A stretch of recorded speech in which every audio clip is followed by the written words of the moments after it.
The Supreme Court heard two extremely consequential cases this week. One could impact the way we all use social media, and the other may overturn former President Trump's ban on bump stocks for firearms. So I'm going to cover each of these cases in their own videos. So this is going to be in two parts.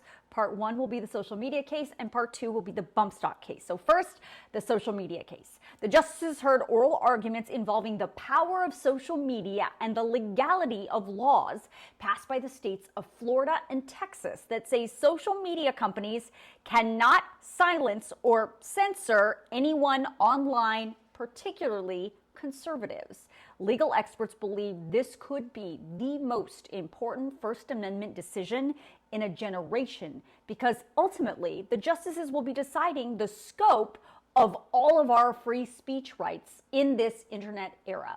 Both Florida and Texas allege social media companies are censoring conservative voices online, and the issue was so problematic that each state passed sweeping laws that generally prevent the largest social media platforms from banning users based on their political viewpoints and requiring the companies to provide an individual explanation to users about why their posts have been edited or removed. For now, those laws are blocked as these cases go through the legal system. The social media companies say, wait a minute, the government cannot force anyone or tell anyone, including private businesses, what they can and cannot say. And the private companies have every right to moderate their platforms how they see fit, especially since that's part of the agreement users accept when they sign up.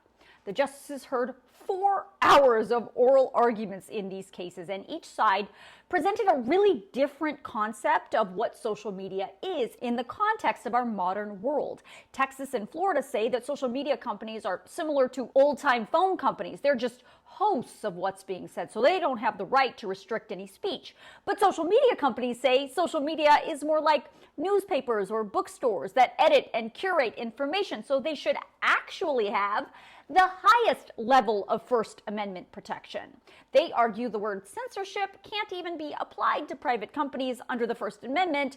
The First Amendment only applies to the government's restriction of free speech. And in fact, it was unconstitutional under the First Amendment for the government to try and compel the companies through these laws to publish views against their will.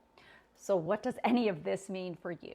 Well, if the justices agree with Texas and Florida, the temporary block on these laws will be lifted, and it's very possible that community guidelines, at least in those states, will go away. Not just for misinformation or hate speech, by the way, but for all kinds of objectionable content, including violent threats or terrorist recruitment. The social media companies say that would drive advertisers away from the platform, and the business model would basically collapse. So, what are the justices going to do? As I always say, you can never predict what the Supreme Court will do. The justices always do whatever they want.